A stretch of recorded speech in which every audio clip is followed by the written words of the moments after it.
Eto po talaga yung dahilan kung bakit kami lumabas nung isang araw.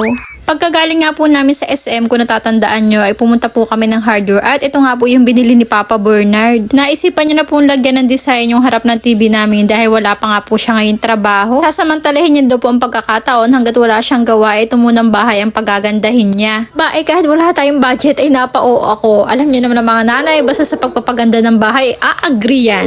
Ganado rin yung mga aso ng kapitbahay namin at sumasabay na agad sa pagbo-voice over. Tanggal nga muna namin yung TV dahil nahihirapan siyang gumawa dito sa harap. Etong design na to ay nakikita ko rin sa ibang mga mommy vlogger na ginagawa rin sa harap ng TV nila, kaya ito mahigit trending tayo. Yung tinake out nga ni Mickey Boy, akala ko ipapasalubong niya kay Kuya Brent, eto kinakain niya rin pagka-uwi. Habang busy kami sa paggawa dito sa harap, busy rin siya sa pagnguya. Medyo struggle nga lang kasi yung pandikit na ginagamit ni Papa Bernard ay hindi mabilis dumikit. Pero in fairness, gumana naman. Baka sabihin nyo wala akong ginawa dyan. Katulong po ako dyan ni Papa Bernard. Hindi nyo lang talaga ako nakikita sa video. Pag mo na ipagtanggol ang sarili mo, totoo naman wala kang ginawa. Hoy, meron naman moral support. Maigi na lang din at may natira kaming pan-design nito sa dingding, o di ba nagamit pa rin natin. Huwag nyo alalahanin niya, hindi pantay-pantay at matataklo ba naman ang TV yan. Mga bandang 7:30 nga, eto dumating na si Kuya Brent na pagod pero wag ka, may pagbirit pa yan. At naabutan niya nga kami ito gumagawa at ang sabi pa nga niya araw-araw pagkakauwi niya ay may iba daw siya lagi nakikita dito sa bahay. Paganda na daw na paganda yung bahay namin at wala nang bakas ng kahapon. Char. At ang sabi pa nga niya, natutuwa naman ako sinabi ni Kuya Brent, sabi niya sisipagan ba daw namin ang pagbablog para mas maganda na daw yung kalabasan ng bahay namin at magkaroon kami ng maraming ipon.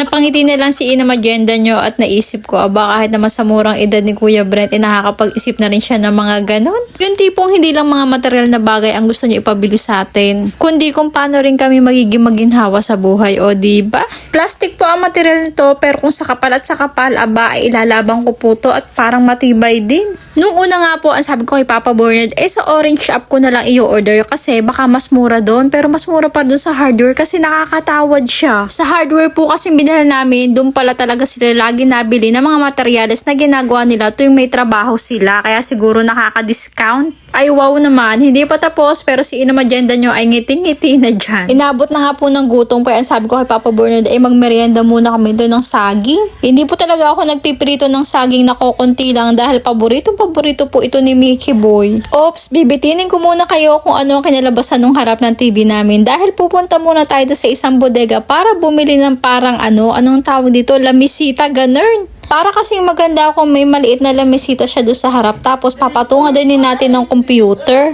At dahil nga po sale sila, eto na lang ang napili ni Papa Bernard dahil mura pero wag ka, maganda yarn. Shoutout nga po pala kay Kuya na nag-retouch ng kulay. Nagpaalam naman po ako sa kanya kung pwede siyang videohan at payag naman si Kuya. Marami pa po kayong makikitang magandang items dito pero hindi na masyado nag-ikot si Ina Magenda at baka kung ano pa mapili. Dito lang din po ito sa Tanawan, tapat ata to ng TI. Marami din talaga kayong pagpipilian dito at magaganda rin ang mga binebenta nilang items. And 1, 2, 3, eto na. Excited na ako ipakita sa inyo ang harap ng TV natin. O diba, malaki na ang nagbago kaysa doon sa unang ko ipinakita sa inyo. O siya, bye!